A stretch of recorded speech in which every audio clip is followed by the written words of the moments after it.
Before we get into today's video, I would like to give a shout out to one of our newest subscribers, Ferris. Thank you for subscribing, and welcome to the family. And now without further ado, let us get on with today's video.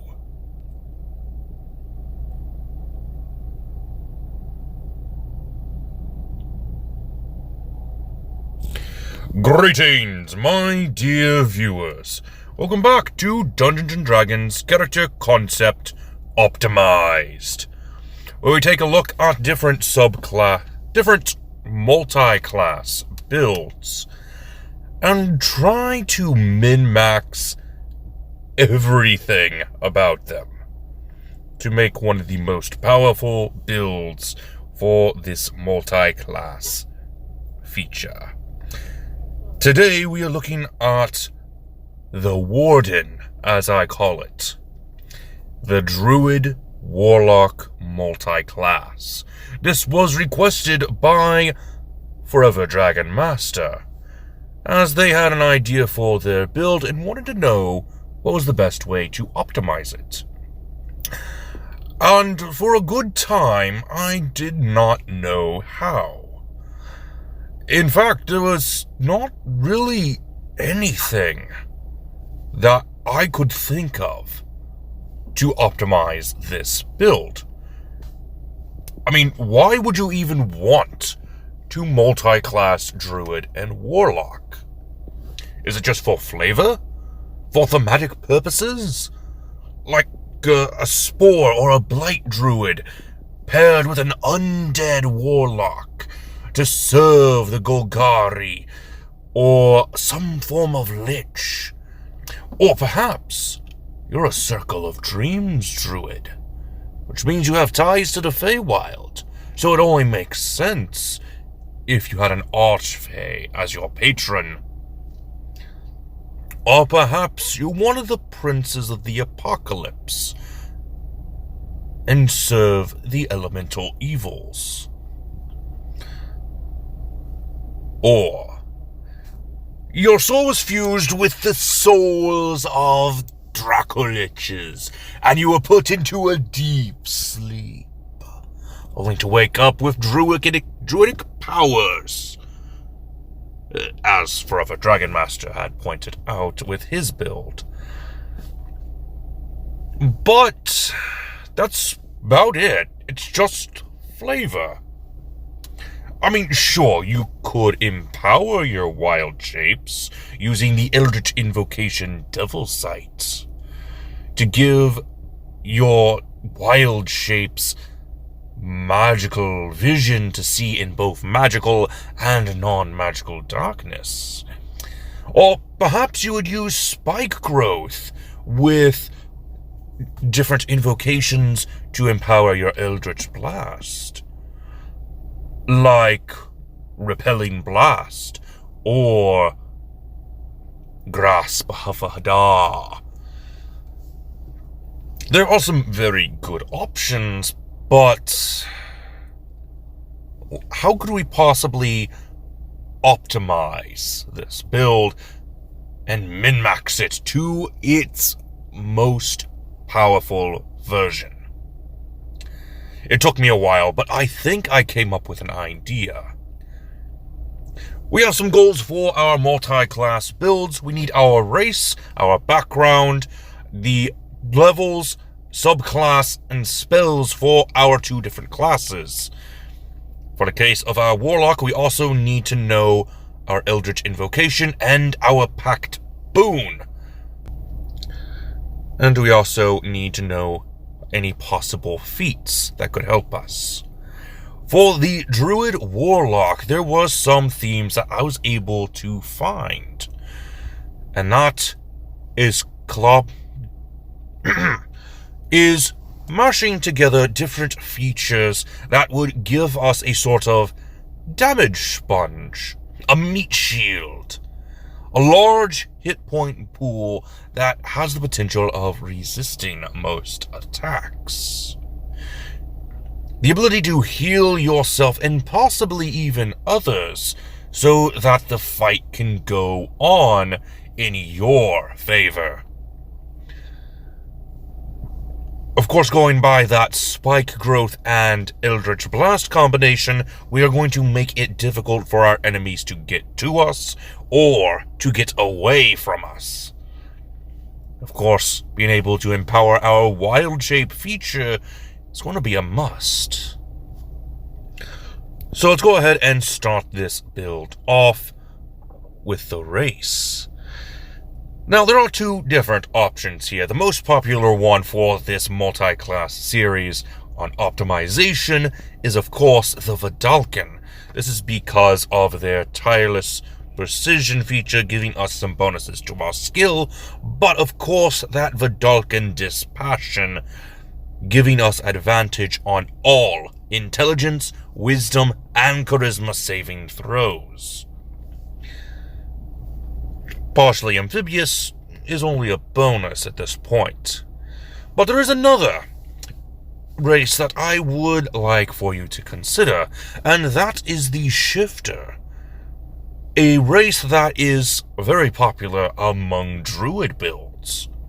You get your Bestial Instincts, which gives you a skill proficiency of your choice. Just for the purposes of this video, we'll say Intimidation. You also get Dark Vision for up to 60 feet, and you also get the Shifting feature, which gives you temporary hit points equal to 2 times your proficiency bonus. But it also gives you an additional feature. We're going to go with the Beast Hide. This increases our temporary hit point bonus to 2 times your proficiency bonus plus 1d6. Additionally, you get a +1 to your armor class while you are shifted.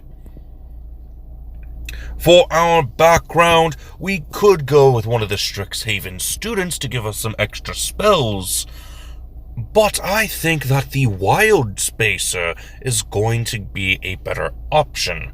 This is because the feature Wild Space Adaptation gives us access to the feat Tough, an extra 2 hit points per level. So, with 20 levels, that's going to be an extra 40 hit points. Pretty good damage sponge, if I do say so myself. Now to go ahead and go on to our Druid class, and for story purposes, I think it is best for you to start out as a Druid, because it just makes the most sense as far as lore goes. You're going to want 12 levels for Druid. That way you can get access to your Wild Shape, as well as some features from your Druid Circle. And for this build, none of the Druid Circles are better than Circle of the Moon. And that is because of combat Wild Shapes.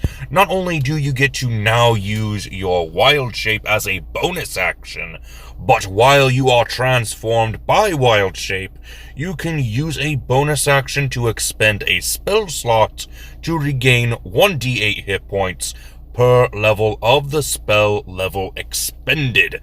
A maximum, of course, of 6d8 at this point, since the highest spell slot you have access to is of 6th level. You also have your Primal Strike and Elemental Wild Shape.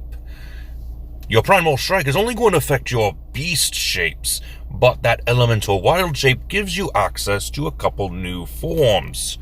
The Earth Elemental, the Air Elemental, Fire Elemental, and the Water Elemental.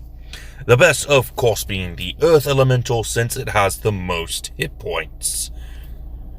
As well as that Siege monster, so you can crash down buildings for twice as much damage. Going on to Warlock, we're going to go into 8 levels of Warlock, so we can get access to the Pact Boon, Pact of the Talisman, as well as some extra Eldritch Invocation features. Agonizing Blast, Devil's Sight, Repelling Blast, and one with Shadows. We wanted one with Shadows because while we are in dim light or darkness, we are able to become invisible. This makes it a lot easier to sneak up on our opponents, or get a good distance away. For our otherworldly patron, we're going to go with the Undead patron, simply for the first level feature, Form of Dread. This is another transformation feature that gives us temporary hit points equal to 1d10 plus our Warlock level. So we have more options for when we start to run out of our temporary hit points. Now remember, temporary hit points do not stack. So you're going to have to wait for your first set of temporary hit points to drain before you can use another source of temporary hit points. It's like a miniature force field. Grave Touch is another great feature from the otherworldly patron of the Undead, because it allows you to change one of your attack's damage type to necrotic damage. This could overcome some resistances, or even immunities, in most cases. Not all, because, some undead are resistant to necrotic damage, but more often than not, you're going to have a creature that isn't resistant to necrotic damage. For our Pact boon, Pact of the Talisman is a pretty good fit, and that is because it has the feature of being able to swap you and the wielder of your talisman for a free movement, free teleportation. I would say give this to your familiar. That way you can get in and out of battle easily. And you are able to get a familiar thanks to your druid's ability, Wild Companion. And remember that familiars are able to use your spells so long as it is a touch spell. So do with that what you will. A ranged touch spell. How humorous. Moving on to feats. There are only two feats that I want you to consider, and that is the Warcaster feat and the Charger feat. Now, Warcaster will give us advantage on Constitution saving throws to maintain our concentration, while Charger is more for empowering our wild shapes. If we move a certain number of feet before our attack, we have the potential of dealing more damage, or pushing the target back. Now, with that being said, let's go ahead and take a look at our spells. For our Druid spells, I have this spell list for you. For cantrips, we have Infestation, Poison Spray, Primal Savagery, and Thorn Whip. First level spells, we have Cure Wounds, Earth Tremor, Goodberry, Ice Knife, and Thunder Wave. Second level spells, we have Enhance Ability, Healing Spirit, Pass Without Trace, Spike Growth, Wither and Bloom. Third level spells, we have Conjure Animals and Erupting Earth.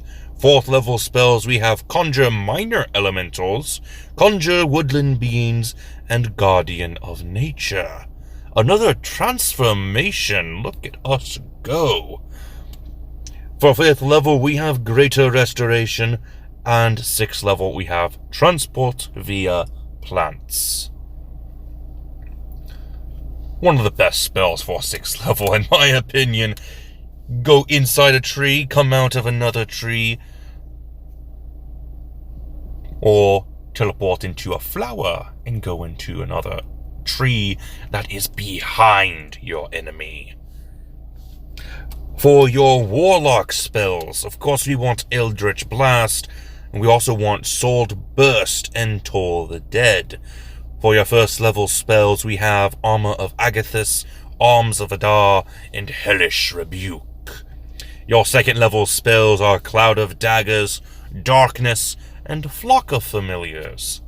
Third level spells, we have Counterspell and Hypnotic Pattern, and for your fourth level spell, Sickening Radiance. And remember that your spell slot is at maximum of 4th level, so you have a little bit of a power boost to some of your lower level spells. And with that being said, that is the end of this video. Did you enjoy it? What type of Warden would you create? Let me know in the comment section below. And remember, this is just a suggestion for a min-maxed version of this multi-class. You do not have to follow this step by step. By all means, go for the thematic touch.